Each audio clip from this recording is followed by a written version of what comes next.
Nós temos no Brasil mais de 90 tipos de tributo. Você sabe quais são aqueles que você paga? Você sabe quais são aqueles que as empresas pagam? E afinal, qual é a diferença entre imposto, taxa, contribuição, tributo? Vamos entender um pouco sobre o nosso sistema tributário nacional?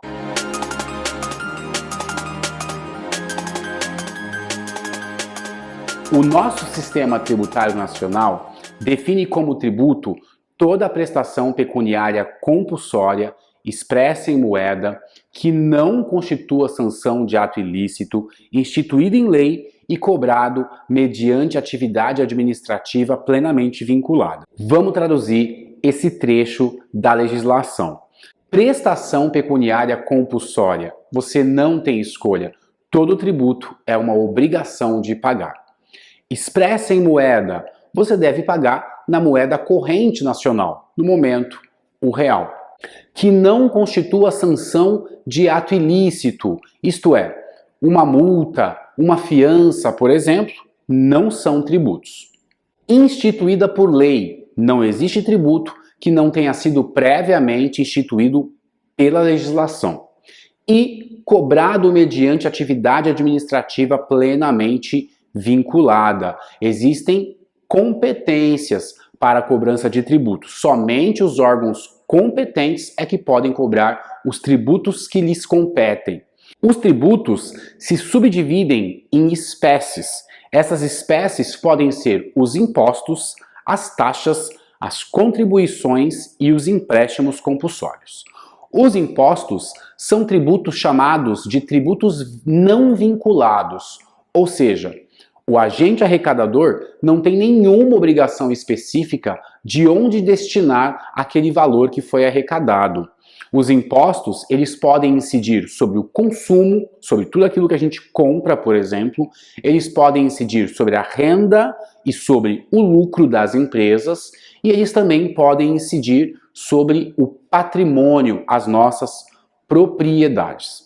Já as taxas são aqueles tributos que são cobrados em função do exercício regular do poder de polícia.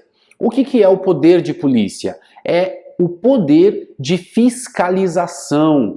A gente vai ter taxas, por exemplo, como taxa de alvará, taxa do corpo de bombeiros, taxa de lixo. Já as contribuições, também como tributos vinculados, possuem destinação específica. Nós temos as contribuições sociais, por exemplo, com destinação específica para o financiamento do sistema previdenciário, e as contribuições de melhoria, contribuições essas que requerem uma contrapartida específica de uma certa melhoria executada pelo governo.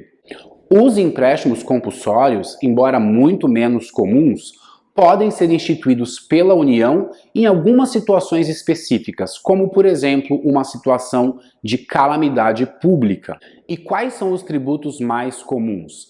Vamos começar com a tributação sobre o consumo. A tributação sobre o consumo representa a maior parte da carga tributária brasileira. Os tributos sobre o consumo são sempre recolhidos pelas pessoas jurídicas, mas no final, quem acaba arcando com esses tributos somos nós, porque eles estão embutidos no preço da mercadoria, embutidos no preço dos serviços que a gente adquire. Além desses tributos sobre o consumo, que basicamente são pagos pelas empresas e repassados para nós na forma de preço, nós temos também os tributos sobre a renda e sobre o lucro. Os tributos sobre a renda são aqueles que nós pagaremos em função do nosso salário, de um aluguel que a gente recebe, de uma aplicação financeira que a gente faz. Toda a renda que a gente obtém, nós precisamos pagar tributos sobre essa renda que foi obtida. Assim também para as empresas. O tributo, nesse caso, é devido sobre o lucro que as empresas obtiverem ao longo de um certo período. E nós também temos os tributos sobre o patrimônio. São aqueles tributos que são devidos sobre algumas de nossas propriedades. Se a gente possui uma casa, se a gente possui um carro, por exemplo, nós devemos pagar tributos sobre a propriedade. E fora dessas três categorizações, nós temos também as taxas, as contribuições e os empréstimos compulsórios. O nosso sistema tributário nacional define a existência de 5 fatores que são essenciais para que a gente possa compreender e falar a respeito de tributos. O primeiro é o sujeito ativo, quem é que tem a competência para cobrar aquele tributo. Pode ser a União, pode ser os estados e o Distrito Federal e pode ser também os municípios. O segundo ponto é o sujeito passivo, ou seja, quem é que deve pagar aquele tributo. O terceiro ponto é o fato gerador, o que é que dá origem àquele tributo. Qual é a atividade, qual é o fator que eu desempenhei, que a empresa desempenhou, que faz com que ela tenha que pagar o tributo. O quarto é a alíquota, ou seja, qual é o percentual que nós vamos calcular para descobrir o valor daquele tributo. E o último é a base de cálculo, ou seja, sobre qual valor incide a alíquota. Num resumo bem geral, como tributo sobre o consumo, nós vamos ter o ICMS, Imposto sobre a Circulação de Mercadorias e Serviços, o IPI, Imposto sobre o Produto Industrializado, o ISS, Imposto sobre Serviços, o PIS, Programa de Integração Social, a COFINS, Contribuição para o Financiamento da Seguridade Social. Também temos os tributos sobre o patrimônio, como o IPTU, Imposto sobre a Propriedade Predial e Territorial Urbana. Nós também temos o IPVA, Imposto sobre a Propriedade Veicular Automotiva. Temos também o ITCMD, Imposto sobre a Transmissão, Causa-Mortes e também sobre as doações. Temos o ITBI, Imposto sobre a Transmissão de Bens Intervivos, e também o ITR, Imposto Territorial Rural.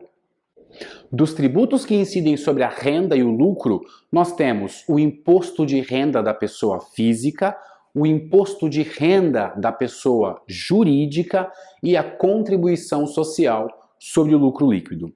Além dessas categorias, nós vamos ter aí uma série de taxas também, uma série de contribuições também, além dos empréstimos compulsórios, mas estes não são comuns. Eu te convido a me acompanhar nessa série de vídeos, onde nós vamos tentar entender cada um desses tributos. Deixa aqui nos seus comentários qual é o tributo que você queria entender primeiro. A gente vai tentar, nos próximos vídeos, explicar cada um deles e o seu funcionamento.